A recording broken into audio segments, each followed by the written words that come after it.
Guys, look at this. What in the world is this? Why are people constantly building? Is this like an American building addiction? I feel like this is just an American thing. So if you check out what's going on here, apparently apartment supply hits highest level since 1987 and even more is coming.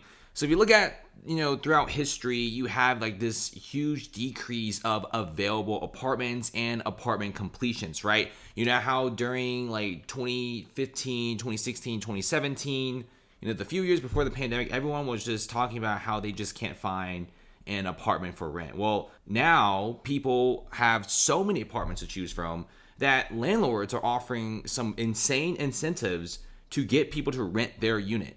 It's getting to that point. And if you look around, look at the new construction. It is just through the roof. Now, compared to like pre-pandemic to now, it's more than double that.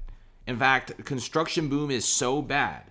If you look at Oakland, which is one of like the tech districts, construction on the next phase of Brooklyn Basin wouldn't start anytime soon. In fact, if you go to the Brooklyn Basin right this second and you check out what it looks like, half of it is just completely undeveloped.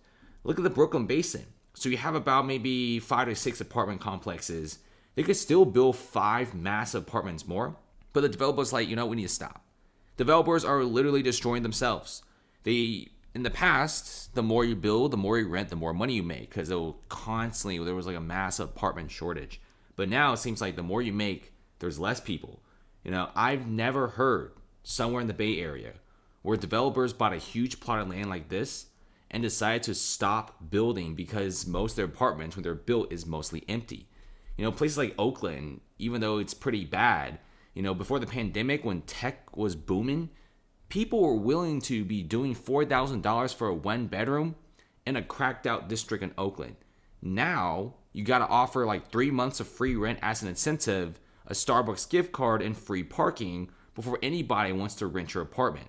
Times have really changed, and the Brooklyn Basin, Oakland, is showing people that even though it's a hot place where a lot of tech workers will be willing to rent, nowadays you have a lot of people going to smaller cities. Hybrid work and remote work is here to stay.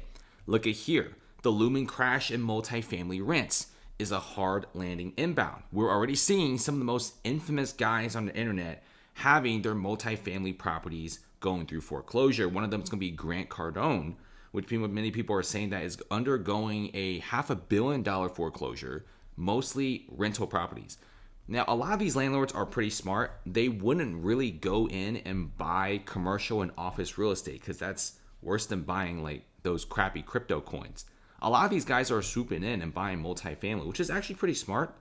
But now, because construction apartments are just going through the roof, so many people are building, a lot of the smaller landlords that are going for these multifamily units have found themselves holding the bag. Like, they buy a multifamily unit of like 20 apartments, find out that only half of it's rented out, and they're losing a bunch of money. Property taxes going up, rates are going still pretty high, though they are going down, but still pretty pricey. HOA is pretty high. Okay, management fees are crazy, and much, much more. It just seems like the renting situation for a lot of the smaller landlords are getting pretty bad. And we even have, in cases in Texas, despite the massive population inflow, we're seeing a lot of big landlords in Texas just quitting as well. We saw one of the biggest apartment complexes in the U.S. foreclosing in 2023. Not really that great, you know what I mean? And here you go.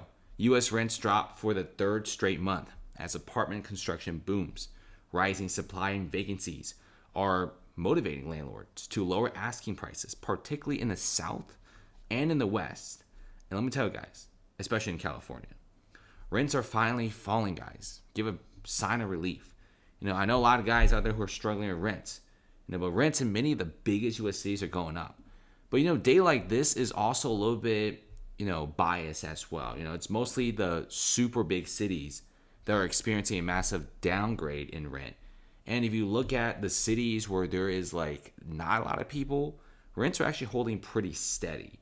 So it's kind of iffy here, but a lot of people who want to buy apartments in New York City, if you want to buy apartments in Miami, Austin, Seattle, San Francisco, now have a chance because prices have dropped so incredibly much. Construction is off the charts. and we have millions more apartments coming.